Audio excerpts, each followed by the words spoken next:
So we've covered what customer journey mapping is and how important it is. Now let's chat about how to actually do it. At JRNY, we believe there are some key steps to mapping the journey. Step 1, define your personas.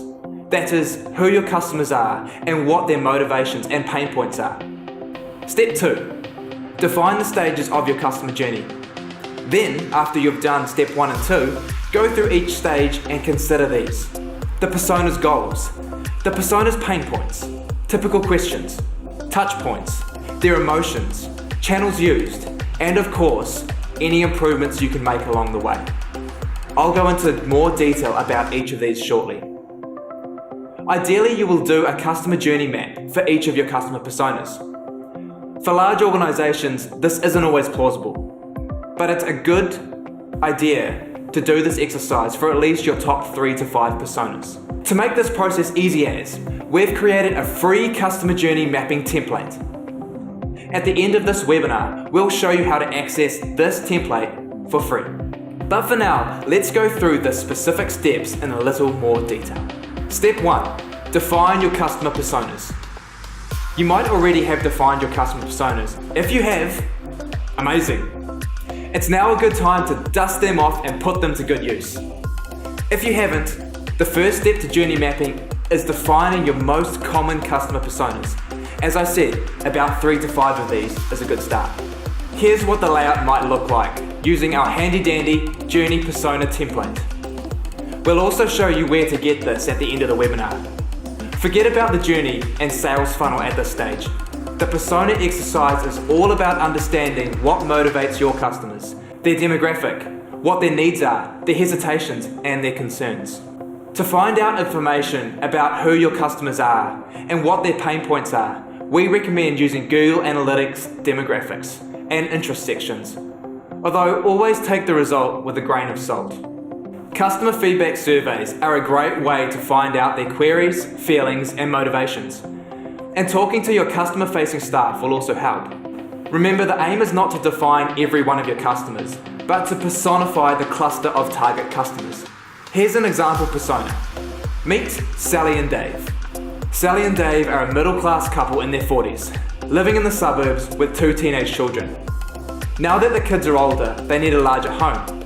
They've owned their current home for 15 years, but the kids are growing up and they need more space. They don't have a particular real estate agent they know and use, nor do they have experience in property. They want to know how much they can sell their current home for and also find a new home within their budget. The local real estate company wants Sally and Dave to get in contact with them so that they can show them how to add value to their current home and find a new home within their budget. If you can give even more details about your personas, even better. You might want to include details like a quote of what that persona would likely say, what motivates them, and what frustrates them. Now on to step 2. Once you've defined your personas, the next step is to define the stages of your customer journey. How does a persona move through your sales funnel? Often the stages will look something like this, but you can of course change these to suit your company. The first stage of a customer journey is often discovery or awareness. This is when your customer becomes aware of your brand or product. They then move on to research or consideration.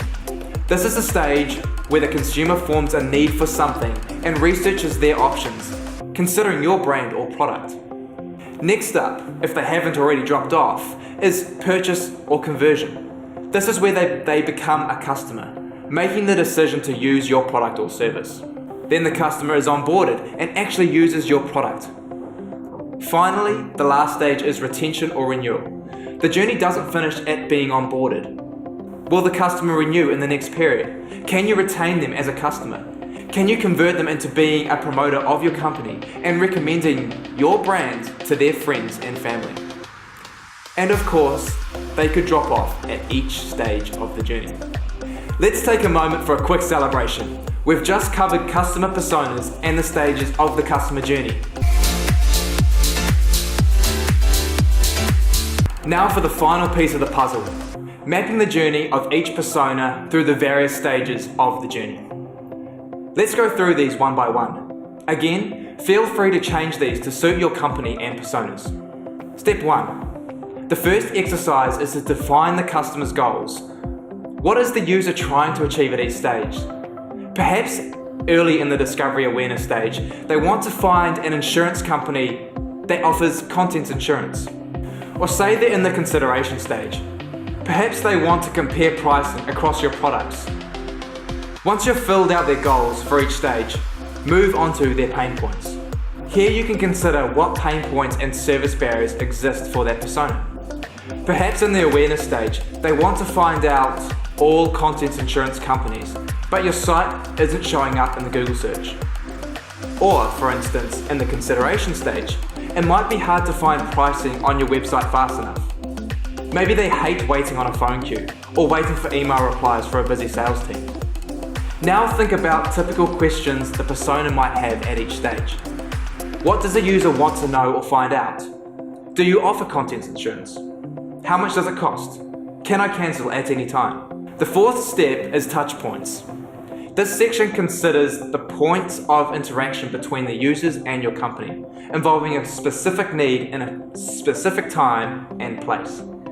Each touchpoint is a chance to strengthen the relationship or ruin it. No pressure.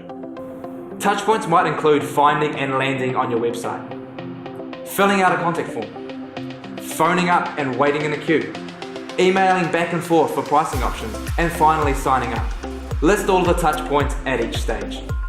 Now think about what the persona is feeling at each stage in this process. Do they feel frustrated at needing to purchase contents insurance? Perhaps they're happy to have finally decided on an option. This can all help tailor the channel and the methods you use. For example, if someone has to purchase a non-luxury item that's expensive, you might need to take a soft, understanding approach to your persona during this stage of their journey. This question outlines what channels are used at each stage. For example, during the awareness stage, channels might include AdWords or social media. Consideration and onboarding might include email, phone, messaging, and website forms. Finally, and most importantly, identify how you might be able to improve each stage of the journey for that persona. Is there a room for more personalization and communications? Can you collect more data at any stage? Can you reduce the number of touch points needed, but increase the quality of that touch? Is there one channel that is not being used very often? Can you acquire and onboard customers more efficiently? Can you reduce the time to serve? I could really go on all day. These improvements are the crux of the exercise. They will inform your next strategies in optimizing the customer journey. In the next segment of this webinar, I'll be talking very briefly about how artificial intelligence can streamline each stage of that customer journey.